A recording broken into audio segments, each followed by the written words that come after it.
Hello, people of the internet.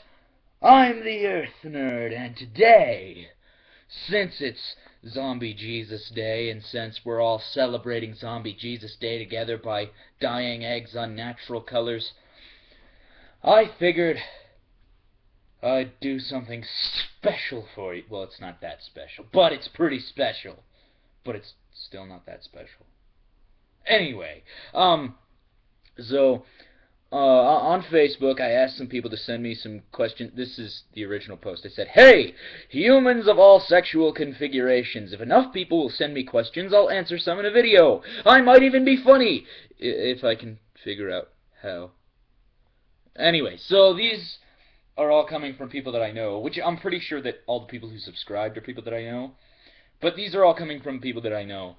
So there might be some like inside jokes or whatever in these questions. So whenever one comes along, I will tell you the inside joke to the best of my ability. Okay, so Cameron asks, "How do you be?" Well, I guess my life's kind of falling apart because I only have a second grade education of grammar. Wait, no, that's you. Never mind, Cameron. Never mind. Did the man ever encounter the purple-footed moose bear again? Now, if you didn't see that video, that's like the first video that I did. It's a story about the purple-footed moose bear. So you should, like, go check it out. And I'm gonna put, just, you know what? Click on my face right here in order to go see that video. Just click on my face, and it'll be magnificent, trust me. Anyway, that's... I will tell you that the man... I've never heard from the man since. But if I do hear anything from that man, I'll tell you. I will definitely tell you all what happened between the man and the purple-footed moose bear. Let's see. Jordan says, "Have Versace's markers ever ran dry?" Now that's an inside joke. So Jordan is a guy I know. He lives in a different town. Anyway, I was going on a trip for the Academic Decathlon, which is, if you don't know, that's like a nerdy competition where we answer questions like history and music and science and all sorts of different questions, and it's a competition between a whole bunch of schools, and it's pretty fun. Anyway, now, I was going to this Academic Decathlon competition, and we go in the bathroom, and in one of the stalls, it said on the wall, "Who poops with markers?" "I do." And then it was signed Versace. So we kind of made an inside joke about it. We do, like, every time we do an Academic Decathlon now, we kind of do a toast beforehand, like, "To Versace, may his markers never run dry." And then we drink. And it's great. Isaiah, again, because I don't know if I told you, he asked the purple-footed moose bear question. Isaiah says, "Why don't you like Mongolian food?" And I'll tell you why I don't like Mongolian food. It's because when peanuts have the consistency of Play-Doh, my pants refuse to stay on. It's terrible. It's terrible. Anyway, Ashley says, "Do you like cats?" is the real question. I'll tell you right now, no. No. Cats are self-centered, and I don't like them, except I do like other people's cats. But I don't have cats, so I don't like my own cat. But I don't like cats as a species, but some individual cats are cool, you know?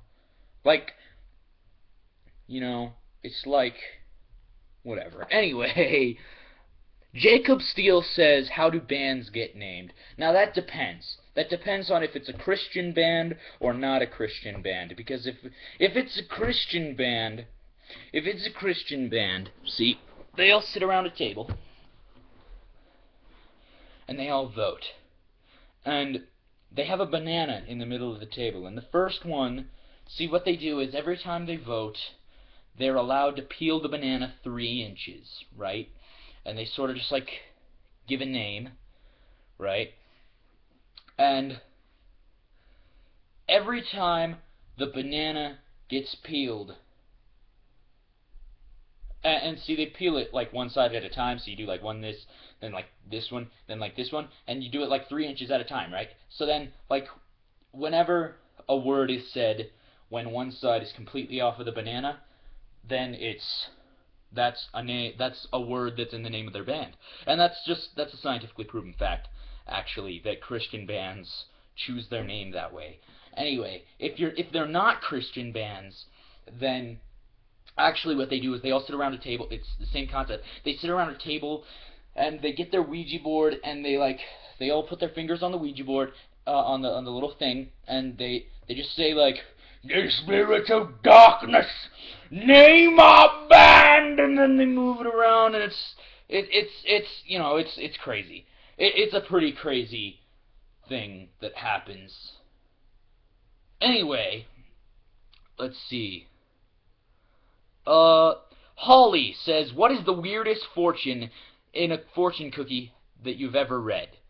Now, I'll tell you a story now.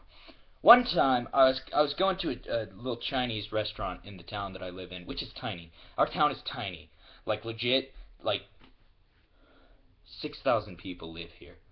Everybody knows everybody. Anyway, so, I went to a little Chinese restaurant that we have, and, like, I was eating their wontons, and I realized that the wontons had, like, crab meat in them. It was probably imitation crab meat, but whatever. Anyway, I'm allergic to crab meat, if you wanted to know that. I'm allergic to crab meat, so it was probably imitation crab meat, but I didn't know that. So I was, like, freaking out. I got so like, I was panicking in my soul. I was like, I'm gonna die of anaphylactic shock is going... And then my mom is gonna have to see me with a puffed up face, my choking on my tongue, and, like, nobody's mother wants to see that, so I just sort of, I didn't want that. Anyway, so I was really freaking out.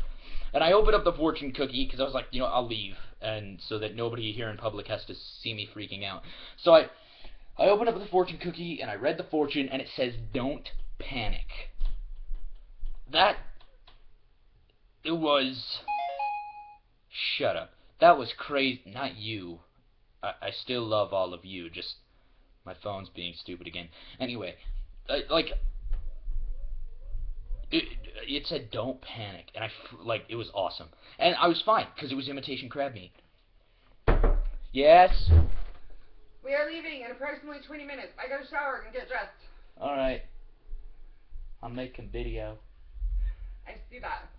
You're required to turn your heater down. I don't want to be on video. Oh, weirdo. She doesn't want to be on video.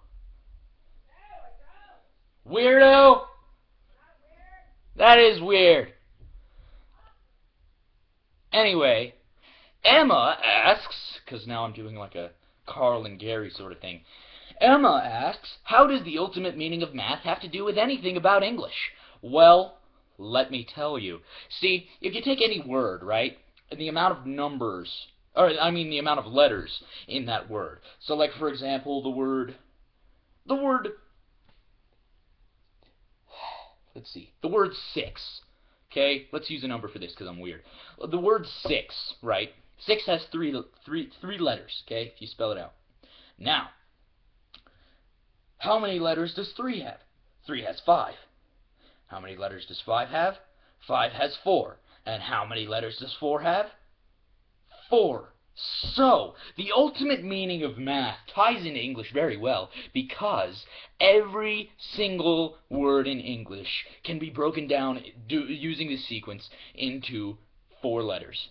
The number 4. It's pretty simple to figure out why, but it'll be maybe it's the wizard's fault. Anyway, Kagan asks, are birds singing or screaming because they're scared of heights? And that's, again, no. It is a scientifically proven fact that all birds have Tourette's syndrome.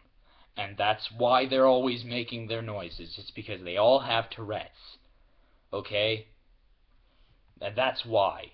Everybody knows that, Kagan. Get your stuff together, man. Get it together. Alright. Anyway, if you enjoyed that, why not go and watch my other videos and subscribe to my channel? Probably like right there, I don't know. And then like my channel over here and like this video. And it's good because maybe you thought I was funny. I don't know. Anyway, thank you guys so much for watching, and thank you everyone who sent me questions on Facebook, because otherwise I wouldn't have a video for Zombie Jesus Day. Okay? Oh, wait, what was the other one? There's one more question. There's one more. Let me find it. Just give me just one just a second. Just wait a minute. Here it is. Okay, the question is, if I throw a triangle out of the car and the car is going 20 kilometers per hour and wind resistance is a thing that exists, how many cupcakes can Pedro buy with one human soul? See, the answer is, this question is entirely unanswerable. And the reason this question is unanswerable is because it doesn't give you enough information. Like, are the cupcakes cream-filled? Because that's important.